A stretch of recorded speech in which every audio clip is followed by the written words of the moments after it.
জয় গৌর, জয় নিতাই। আজ 24শে বৈশাখ 1432 এবং 8ই মে 2025 বৃহস্পতিবার একাদশী মোহিনী। এই মোহিনী একাদশীর দিনে আমি শ্রী চৈতন্য চরিতামৃত পাঠ করছি। আজ আমি পাঠ করছি শ্রী চৈতন্য চরিতামৃতের মধ্যলীলা প্রথম খণ্ড প্রথম পরিচ্ছেদ, শ্রী চৈতন্য মহাপ্রভুর শেষ লীলার সংক্ষিপ্ত বিবরণের শ্লোক 172 থেকে 185। নারায়ণ হে নারায়ণ, ভবভয়হরণম নারায়ণ। অডিওর শুরুতে আমার সকল ভক্তিমতী মা ও ভক্তবৃন্দের শ্রীচরণে কোটি কোটি দণ্ডবত প্রণাম জানিয়ে একটি প্রার্থনা করব। আপনারা যে যেখান থেকে এই অমৃত গ্রন্থ পাঠ শ্রবণ করছেন, সকলেই এই পাঠ শ্রবণ পরিশেষে, অর্থাৎ এই চৈতন্য চরিতামৃত পাঠ শ্রবণ পরিশেষে আমার এই ইউটিউব চ্যানেল অমৃত গ্রন্থ, এই অমৃত গ্রন্থ চ্যানেলটিকে সাবস্ক্রাইব করে আমার পাশে থাকবেন। শ্লোক 172। ভিখারি সন্ন্যাসী করে তীর্থ পর্যটন, তারে দেখিবারে আইসে 2-4 জন। শ্লোকার্থ। কেশব ছত্রী মুসলমান নবাবকে খবর দিলেন যে শ্রী চৈতন্য মহাপ্রভু হচ্ছেন একজন পর্যটনকারী সন্ন্যাসী এবং তাকে দেখার জন্য কেবল 2-1 মানুষ আসছে। ইতি শ্লোক 172। শ্লোক 173। যবনে তোমার ঠাঙ্গি করয়ে লাগানি, তার হিংসায় লাভ নাহি হয় আর হানি। শ্লোকার্থ। কেশব ছত্রী বললেন, আপনার যবন অনুচরেরা হিংসা করে তার বিরুদ্ধে অপপ্রচার করছে। আমার মনে হয় তার প্রতি হিংসা পরায়ণ হয়ে কোনো লাভ নেই, পক্ষান্তরে তার ফলে ক্ষতিই হবে। ইতি শ্লোক 173। শ্লোক 174। রাজারে প্রবোধি কেশব ব্রাহ্মণ পাঠাঙ্গা, চলিবার তরে প্রভুরে পাঠাইল কহিঙ্গা। শ্লোকার্থ। নবাবকে প্রবোধ দিয়ে কেশব ছত্রী এক ব্রাহ্মণকে মহাপ্রভুর কাছে পাঠিয়ে অনুরোধ করলেন তিনি যেন অবিলম্বে সেখান থেকে চলে যান। ইতি শ্লোক 174। শ্লোক 175। দবির খাসেরে রাজা পুছিল নিভৃতে, গোসাঙ্গীর মহিমা তেহ লাগিল কহিতে। শ্লোকার্থ। নিভৃতে নবাব দবির খাসকে শ্রীল রূপ গোস্বামীকে শ্রী চৈতন্য মহাপ্রভুর সম্বন্ধে জিজ্ঞাসা করলেন এবং শ্রীল রূপ গোস্বামী তখন তাকে শ্রী মন্মহাপ্রভুর মহিমা শোনাতে লাগলেন। ইতি শ্লোক 175। শ্লোক 176। যে তোমারে রাজ্য দিল সে তোমার গোসাঙ্গা, তোমার দেশে তোমার ভাগ্যে জন্মিলা আশিঙ্গা। শ্লোকার্থ। শ্রীল রূপ গোস্বামী বললেন, যে পরমেশ্বর ভগবান তোমাকে এই রাজ্য দিয়েছেন এবং যাকে তুমি পরম মঙ্গলময় বলে জানো, তিনি তোমার মহা সৌভাগ্যের ফলে তোমার দেশে জন্মগ্রহণ করেছেন। ইতি শ্লোক 176। শ্লোক 177। তোমার মঙ্গল বাঞ্ছে কার্যসিদ্ধি হয়, ইহার আশীর্বাদে তোমার সর্বত্রই জয়। শ্লোকার্থ। সেই পরম মঙ্গলময় সর্বদাই, হরে কৃষ্ণ, সর্বদাই তোমার মঙ্গল কামনা করেন, তার কৃপায় তোমার সব কাজ সফল হয়, তার আশীর্বাদে সর্বত্র তোমার জয় হয়। ইতি শ্লোক 177।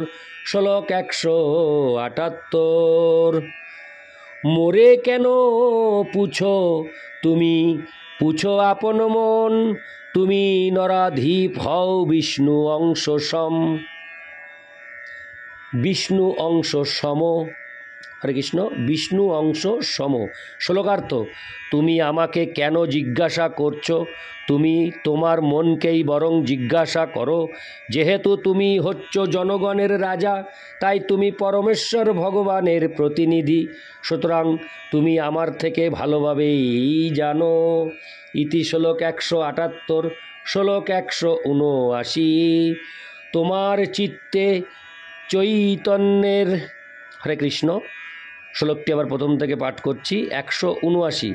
তোমার চিত্তে চৈতন্যের কইছে হয় জ্ঞান, তোমার চিত্তে যেই লয় সেই তো প্রমাণ। শ্লোকার্থ।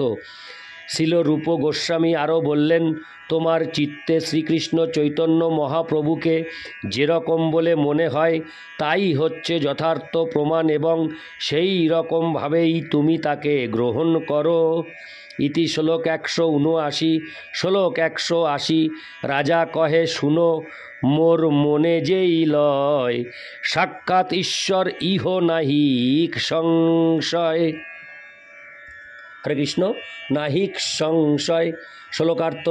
রাজা উত্তর দিলেন, আমার মনে হয় এই শ্রীকৃষ্ণ চৈতন্য মহাপ্রভু স্বয়ং ভগবান, হরে কৃষ্ণ, সেই সম্বন্ধে আমার কোনো সন্দেহ নেই।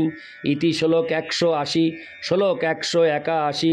এত কহি রাজা গেলা নিজ অভ্যন্তরে, তবে দবির খাস আইলা আপনার ঘরে। শ্লোকার্থ। শিল রূপ গোস্বামীর সঙ্গে এভাবেই আলোচনা করে রাজা তার প্রাসাদের অভ্যন্তরে গেলেন। তখন শিল রূপ গোস্বামী, যিনি সেই সময়ে দবির খাস নামে পরিচিত ছিলেন, তিনি তার গৃহে প্রত্যাবর্তন করলেন।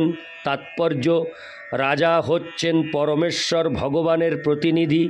ভগবদ্গীতায় বলা হয়েছে, সর্বলোক মহেশ্বরম। পরমেশ্বর ভগবান হচ্ছেন সমগ্র বিশ্ব চরাচরের অধীশ্বর। প্রতিটি গ্রহে রাজা বা শাসক বা রাষ্ট্রপতি রয়েছে। সেই সমস্ত প্রধানেরা হচ্ছেন শ্রী বিষ্ণুর প্রতিনিধি।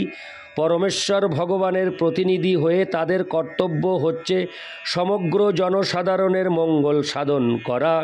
তাই পরমাত্মা রূপে শ্রী বিষ্ণু রাজাকে রাজকার্য পরিচালনা করার বুদ্ধি প্রদান করেন।